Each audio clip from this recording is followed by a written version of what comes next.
ahora volvemos con una keynote. Esta vez viene de la mano de dos empresas que son Akamai y Evolutio. En representación de ambas viene Ricardo Sanz, director de Cybersecurity Business para Evolutio, y nos hablará sobre ciberinteligencia para la protección de infraestructuras en tiempo real. Hola Ricardo, ¿qué tal? Hola, ¿qué tal? Bueno, pues creo que está todo preparado, ¿vale? Si no hay... Ahora te pondrán tu presentación y ya todo tuyo, ¿vale? Muy bien, muchas Muchas gracias, Alicia. gracias. Hola, ¿qué tal? Buenos días a todos. Bueno, pues mientras ponen la presentación, como ha dicho Alicia, mi nombre es Ricardo Sanz y soy el responsable de negocio de ciberseguridad en Evolutio. Y vamos a intentar cubrir durante los próximos 20 minutos pues, cómo utilizamos un poco la ciberinteligencia para protegernos pues, de las amenazas que hay hoy en día, ¿no?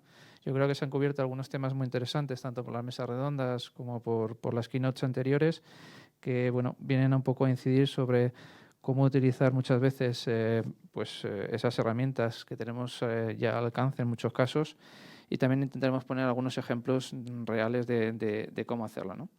Sí me gustaría empezar un poquito porque entendáis un poco cómo estamos enfrentando nosotros y cómo vienen muchas veces o cómo esas conversaciones que tenemos con nuestros clientes para enfrentarse al tema de las amenazas, ¿no? En primer lugar, yo creo que sería bueno ver que muchas de las compañías a veces no saben en el estado en el que se encuentran a nivel de una postura de seguridad, ¿no?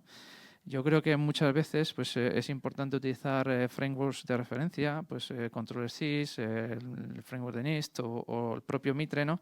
Para establecer cuáles son las matrices ofensivas y defensivas, y en base a los controles de seguridad que tienes tú establecidos en la compañía, pues intentar priorizar, ¿no? Dónde van a estar tus inversiones en el corto plazo, en el medio y en el largo plazo. Eso obviamente también te da una idea de dónde están tus puntos más flojos y tus puntos más fuertes, ¿no? Entonces, este es un tema muy importante porque al final, si no somos capaces de planificar un poco y ver dónde estamos, obviamente va a ser muy difícil tomar decisiones para protegernos, ¿no?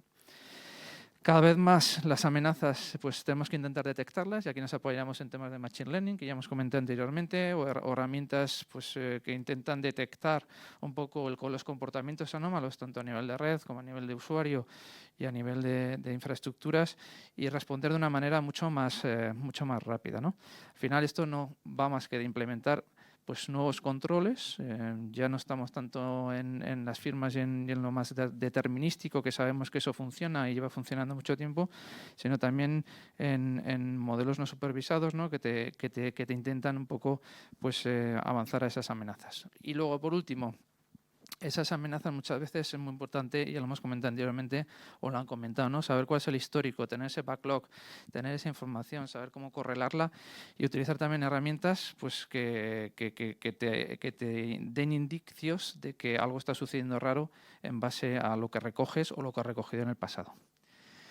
Al final, la ciberinteligencia nosotros la vemos como algo que debe informar y debe estar en todos los procesos de ciberseguridad, ¿no? Al final es lo que te permite, de alguna manera, acortar esos tiempos de respuesta, tener una detección más temprana, y ya no es tanto esos IOCs o esos CVEs o esa información que recogemos y que tenemos también de diferentes fuentes externas, tanto públicas como privadas, sino que también es un poco cómo está imbricada la ciberinteligencia en los modelos de seguridad de las compañías, ¿no? Y es que, al final, si miramos un poco la perspectiva de lo que tradicionalmente se ha recogido como información, ese histórico que comentábamos, esos datos, ¿no? Al final, esos datos, si no son de una manera contextualizados y si no son parseados correctamente y bajo una herramienta que te los presente y que puedan ser accionables, ¿no? La palabra mágica esta de la ciberinteligencia, pues al final no haremos uso correcto de ella y no sacaremos el partido de esta ciberinteligencia. Al final, todas estas herramientas que te permiten conseguir analítica de comportamiento o una respuesta mucho más automatizada y orquestar todo esto, pues al final son las más valiosas en el mercado y las que más uso tienden a hacer las compañías, ¿no? Si miramos un poco a esta slide, pues desde lo que tradicionalmente un loco, un elemento perimetral de seguridad, genera como logs y demás y tal, hasta ya la información que podemos tener de un sistema físico de acceso a un perímetro, a un edificio, por ejemplo, o las cámaras propias de vigilancia de los edificios, pues la cantidad de información es brutal. ¿Cómo vemos un poco el tráfico y cómo hemos visto el tráfico en España durante tanto el periodo de confinamiento COVID como en los últimos meses también, una vez ya en la vuelta a la normalidad, ¿no? Pues claramente vemos que el tráfico se incrementó sustancialmente, como veis en esas gráficas, en el periodo de inicio del confinamiento y bueno, y ha habido unos picos sostenidos, quizás menguados un poco por el periodo vacacional del último mes, pero bueno, sí que es verdad que pues hemos visto tanto en volumen como en frecuencia mayores ataques de denegación de servicio, tanto a nivel de infraestructuras como de aplicaciones, en torno a un 15%, 20% de incremento al principio y durante el confinamiento, y ahora también se están manteniendo esos ratios, ¿no? Y no solo eso, sino también a nivel de volumétrico, ¿no? O sea, al final la cantidad de tráfico ya está superando en estos ataques casi los 2 teras, lo cual tener una plataforma flexible y ágil imbricada dentro de tu modelo de seguridad, pues hace que esto sea muy importante, ¿no? Además, ya las ataques de denegación de servicio es algo que está muy a la orden del día, que así puedes contratar una red de bots en cualquier sitio en Internet y producir un ataque muy dirigido en un espacio de tiempo muy corto. Últimamente también estamos viendo que están volviendo otra vez los métodos más tradicionales y desde los actores más tradicionales, ¿no? Como el Fancy Bear y actores de este tipo, que lo que hacen es mandar una carta en plan extorsión, ¿no? Y diciendo que si no pagas en bitcoins en un tiempo determinado, pues sufrirás un ataque de denegación de servicio, y hacen algunos pequeños conatos, ¿no?, de ataque para demostrar que van en serio, ¿no? Esto al final no deja de ser lo que hemos vivido ya durante mucho tiempo en el mercado, pero sí que es verdad que, bueno, pues que siguen ahí vivos, y últimamente pues hay una campaña en tornos de banca y retail pues que vuelve otra vez a verse este tipo de ataques. ¿Cuáles son los sectores más atacados? Pues los sectores más atacados, pues los hemos contado ya: banca, retail, infraestructuras críticas, dentro de lo cual está la parte telco, como veis ahí en pantalla. Lo que sí que vemos que al final las compañías que tienen muy claro dónde está su activo crítico y el que tienen que proteger, pues bueno, tienen ya este tipo de soluciones, ¿no? Tienen soluciones bastante avanzadas, como decía, para mitigar este tipo de ataques, tanto a nivel de infraestructuras capa 4 como capa 7 a nivel de aplicación.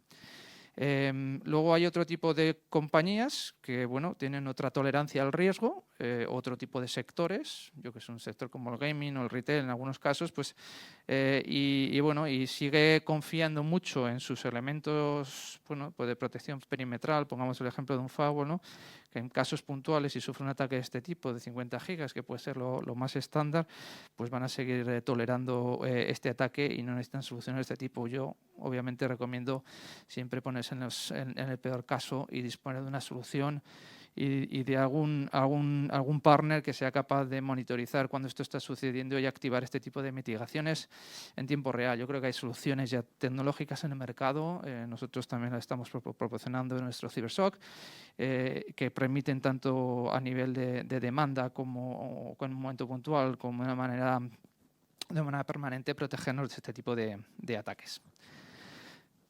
Quería también mostrar un poco el tema del aplauso para que veáis que el tema de las 8 de la tarde durante el confinamiento también fue algo que se vio a nivel de tráfico y de infraestructuras, ¿no? Le hemos llamado el efecto aplauso.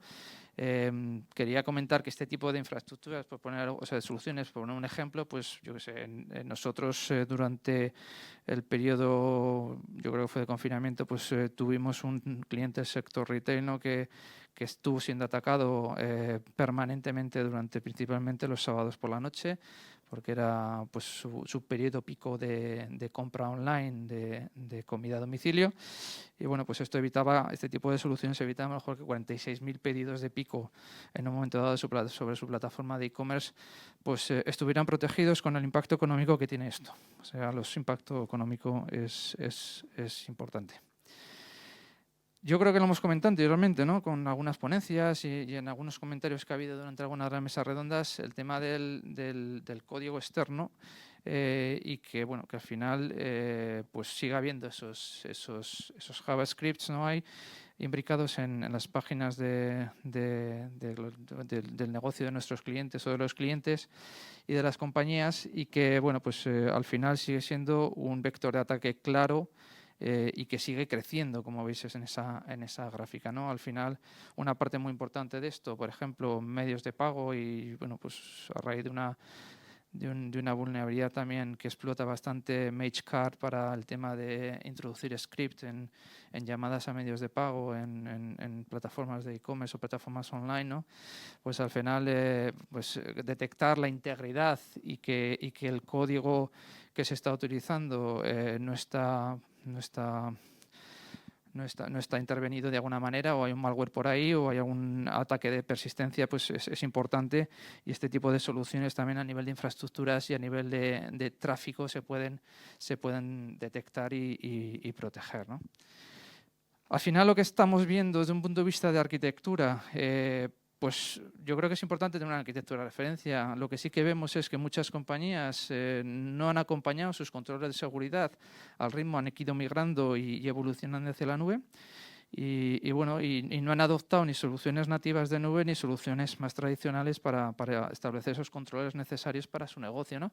Entonces, pues bueno, las soluciones de los clouds son brillantes y muy potentes, pero muchas veces pues la aplicación o el negocio tiene que acomodarse a ciertas arquitecturas de referencia que pues no por tiempos o porque el desarrollo es muy costoso, no son válidas, ¿no? De manera que, bueno, pues al final se tienen que adoptar otro tipo de soluciones. ¿Cuáles son los puntos o los pilares sobre los que deberíamos pivotar para tener en cuenta esta arquitectura de referencia? De un punto de vista de confianza cero, el tema del SASE, el Zero Trust, unos términos muy de moda actualmente y que cada vez están evolucionando y hay más soluciones en el mercado. Al final, pues esas relaciones de confianza tanto a dispositivos corporativos como no corporativos, incluso el cliente que accede a una aplicación de un negocio, es importante establecer y cada vez más identificar, ¿no? Al final ya el perímetro es la identidad, como quien dicen, del usuario, y esto es muy importante de cara a tener en cuenta en cualquier arquitectura de referencia en tu migración, en tu transformación a los entornos de la nube, ¿no? Obviamente, securizar el dispositivo a nivel de acceso remoto, lo hemos visto en el COVID también, movilizar fuerzas laborales a casa y trabajar de una manera segura y securizando el dispositivo ha sido un reto para muchas compañías. Bueno, nosotros hemos movido más de 75.000 usuarios a casa y trabajadores en entornos de contact center muy complejos y bueno, en tiempos muy cortos para todos, un challenge y un reto, ¿no?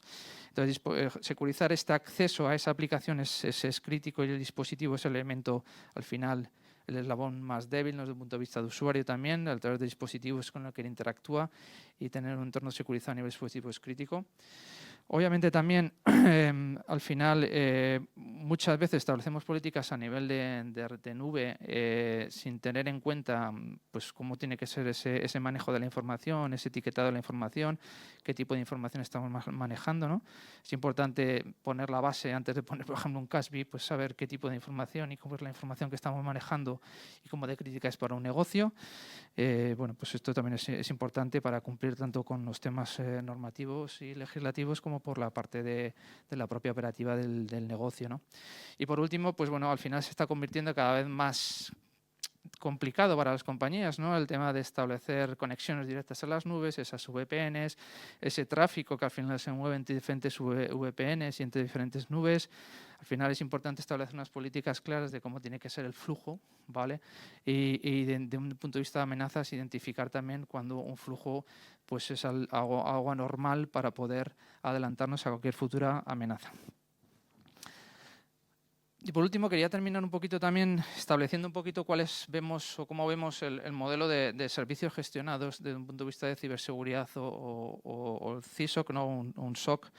Aquí esta slide intenta reflejar un poco la evolución hacia dónde está moviéndose en los servicios de ciberseguridad gestionados desde un entorno de los skills, ¿no? que tenían los analistas y los técnicos, los niveles 1, 2 y 3, en esa inversión de esa pirámide que está sucediendo y que cada vez más vamos a utilizar herramientas de pues eso, de detección de anomalías, de machine learning, de modelos no supervisados que ayudan a los analistas a cada vez pues hacer más hunting y menos detección tradicional, ¿no? o reactiva ante una amenaza o ante una alerta, ¿no? Definir esos modelos, evolucionar esos modelos también a través de herramientas de machine learning o de correlación simplemente de eventos con casos de uso o desarrollo de casos de uso más allá de la propia tecnología en muchos casos o de un SIEM, por ejemplo, que te pudiera dar.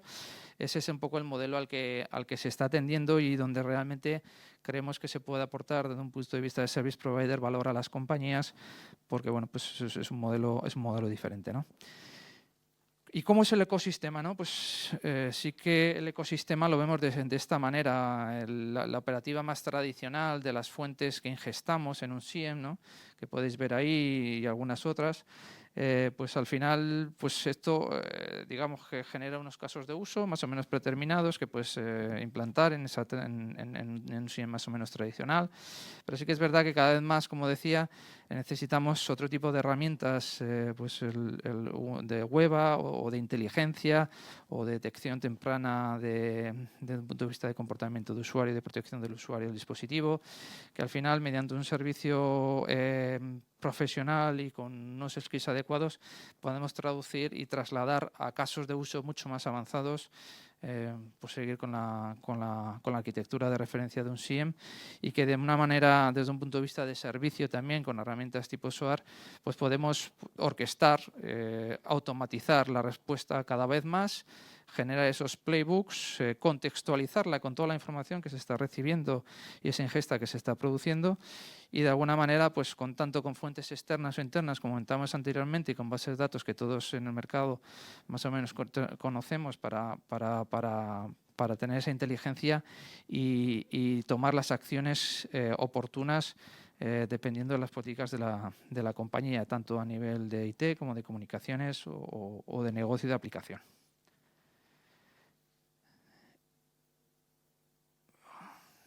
Bueno, y ya esto creo que es la última slide. Sí que me gustaría un poco también cerrar la sesión con lo que vemos también a nivel de cómo se está llevando cada vez más la seguridad al Edge, ¿no? Al final, el Edge es donde está el usuario, donde está el dispositivo, donde se produce esa experiencia digital también del cliente y protegerse sin mermar, como dice ahí, el rendimiento de las aplicaciones en la nube, que es donde están y donde al final se produce esa computación, ¿no? Y donde están esas arquitecturas de referencia, esas bases de datos, ese almacenamiento, todos esos elementos tan críticos para un negocio, para hoy en día, ¿no?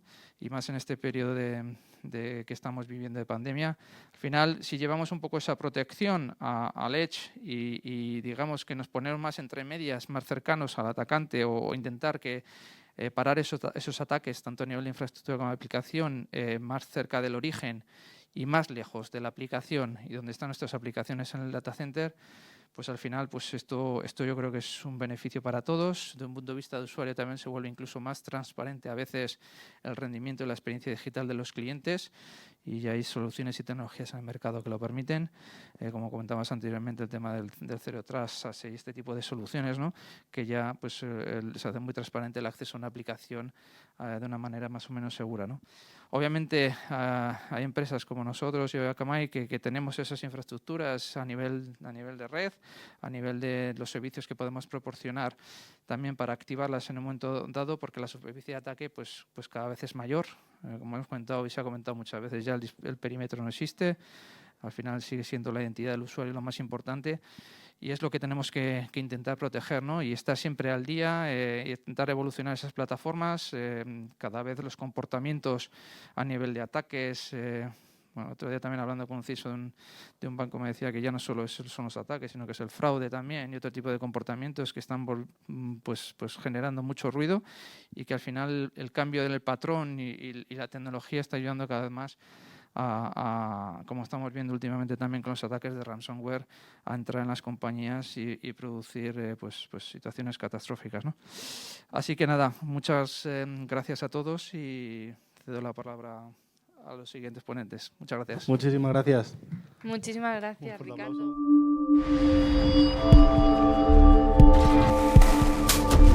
Aplauso.